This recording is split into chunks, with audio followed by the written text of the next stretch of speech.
चुड़ैल पार्ट 1। ऊंची ऊंची पहाड़ियों और घने जंगल से घिरा हुआ भैरवगढ़ गांव काली पहाड़ी के ठीक पीछे था। काली पहाड़ी यानी मौत का घर। भैरवगढ़ गांव तक पहुंचने का रास्ता बेहद दुर्गम था। लगभग 24 घंटे घने तूफान और तेज हवाओं की वजह से वहां के वीराने माहौल की कहानियां लोगों के दिलों को दहला देती थी। ऐसे बहुत कम लोग थे जो भैरवगढ़ गांव तक जाने की हिम्मत करते थे। लोगों का कहना था कि इस गांव के आसपास बुरी आत्माओं का साया मंडराता है। गांव के रहने वाले लोगों ने वैसे तो अपनी आंखों से किसी बुरी आत्मा या साये को नहीं देखा था, लेकिन गांव का बच्चा बच्चा इस बात को महसूस कर सकता था कि गांव के ऊपर कोई तो खौफनाक साया मंडरा रहा है। और उसकी वजह ये थी कि उस गांव में जैसे ही कोई लड़का 18 साल का होता, उसके 18वें जन्मदिन की रात ठीक 12 बजे अकस्मात उसकी मौत हो जाती। हर बार ये मौतें बड़े ही रहस्यमयी ढंग से होती और इस बार सरपंच सुमेर के बेटे को 18 साल होने में अब बस 15 दिन बाकी थे।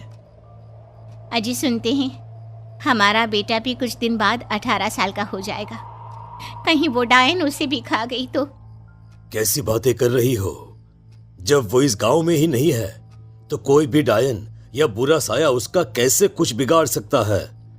उसे कुछ नहीं होगा। हाँ जानती हूँ, आपने उसे पढ़ाई के बहाने इस गांव से बाहर निकाल शहर भेज दिया है, लेकिन ये भी तो सच है ना कि वो बार बार यहाँ आने की जिद करता रहता है। वो चाहे कितनी भी जिद कर ले जानकी, पर मैं उसे इस गांव में कभी वापस नहीं आने दूंगा। मैं नहीं चाहता कि गांव के दूसरे लड़कों की तरह मेरे बेटे की भी अजीबोगरीब ढंग से मौत हो जाए। कभी कभी तो लगता है कि हम सब गांव वालों को हिम्मत करके अपने गांव को इस बुरी आत्मा से छुड़वा लेना चाहिए। लेकिन कौन जानता है आखिर वो खतरनाक साया किसका है? वो काली आत्मा कौन है जो रातों रात हमारे गांव के लड़कों को निगल जाती है? सुमेर और जानकी जब ये सारी बातें कर रहे थे तब रात के लगभग 10 बज चुके थे और हर रात की तरह भैरवगढ़ गांव एक भयानक काले तूफान की आगोश में था। बाहर चल रही तेज हवाएं और बारिश के बीच कभी कभी ऐसा लगता जैसे कोई बुरी तरह से चीख रहा है। किसी के तड़पने और चीखने की आवाजें गांव के कानों में बार बार टकराती, पर वहां रहने वाले किसी भी औरत या आदमी के अंदर इतना साहस नहीं था कि वो अपने घर से बाहर कदम रख के उन आवाजों तक पहुंच सके। सो जाओ जानकी और घर के खिड़की दरवाजे कसकर बंद कर दो। अब जानकी सब खिड़कियां ठीक से बंद करने ही लगती है कि तभी उसे अपने घर के दरवाजे पर जोर जोर से खटखटाने की आवाजें सुनाई देती है। इन आवाजों को सुनकर जानकी और सुमेर के चेहरे डर से पीले और हाथ पैर ठंडे पड़ जाते हैं। जानकी, जानकी, इतनी रात कौन होगा? पता नहीं, ऐसा लग रहा है कोई बुरी तरह से दरवाजा खटखटा रहा है। अरे हाँ, पर किसी की आवाज भी तो नहीं आ रही। क्या करूं? दरवाजा खोल लूं या नहीं? कहीं ऐसा ना हो कि किसी को हमारी मदद की जरूरत हो। लड़खड़ाते कदमों से सुमेर दरवाजे के करीब जाता है और अपने कान को दरवाजे पर रख धीरे से आवाज देते हुए पूछता है, कौन है? कौन है वहां? तभी एक बेहद डराने वाली आवाज उसके कानों से टकराती है।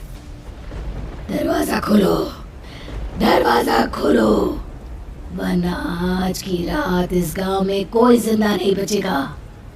मैं जानती हूँ तुम्हारा बेटा 18 साल का होने वाला है। अगर उसकी जान की जरा भी परवाह है तो दरवाजा खोल दो।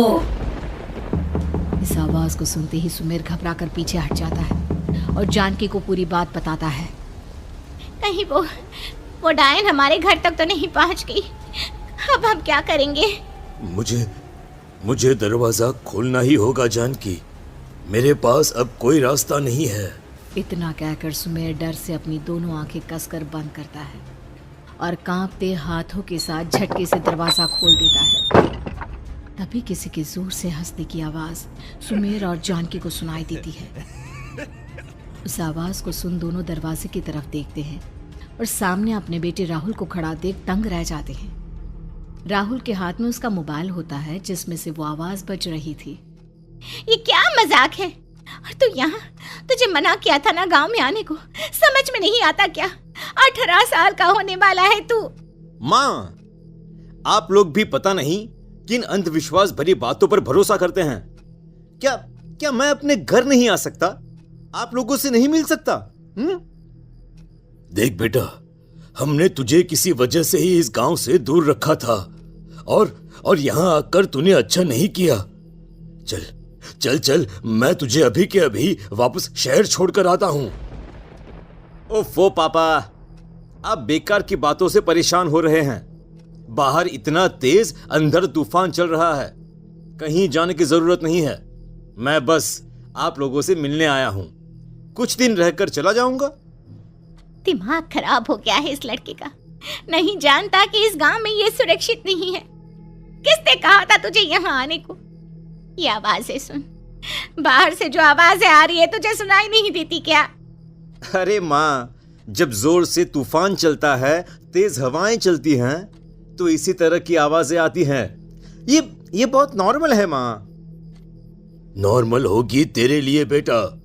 4 दिन शहर में पढ़कर आया है तो अपने माँ बाप की बात नहीं मान सकता।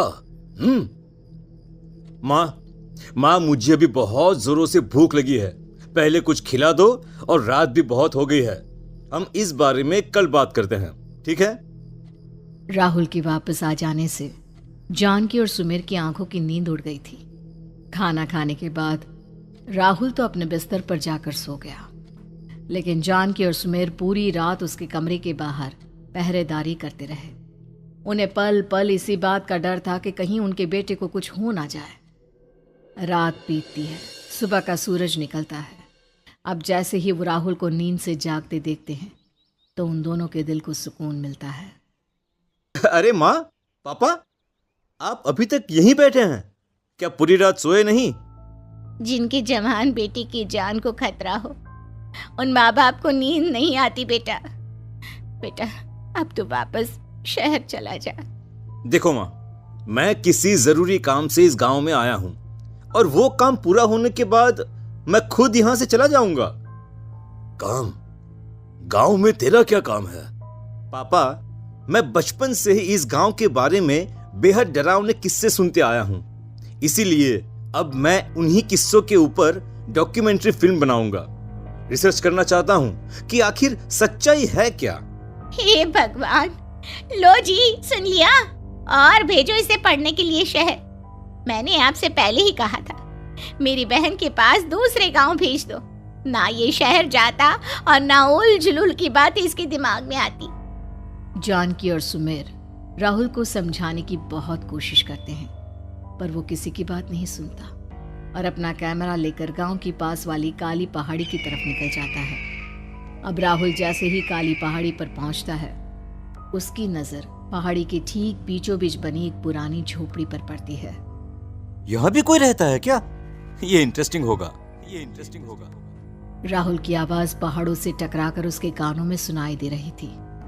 उसने चारों तरफ का नजारा देखकर वहां की तस्वीरें अपने कैमरे में उतारना शुरू कर दिया।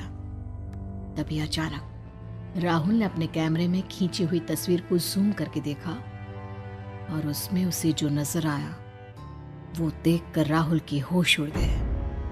क्या सचमुच उस गांव के ऊपर किसी बुरी आत्मा का साया था? क्या राहुल की जान बच पाएगी? क्या देखा था राहुल ने उस फोटो में जिसे देखकर वो दंग रह गया? इन सवालों के जवाब जानने के लिए देखिए इस कहानी का अगला भाग।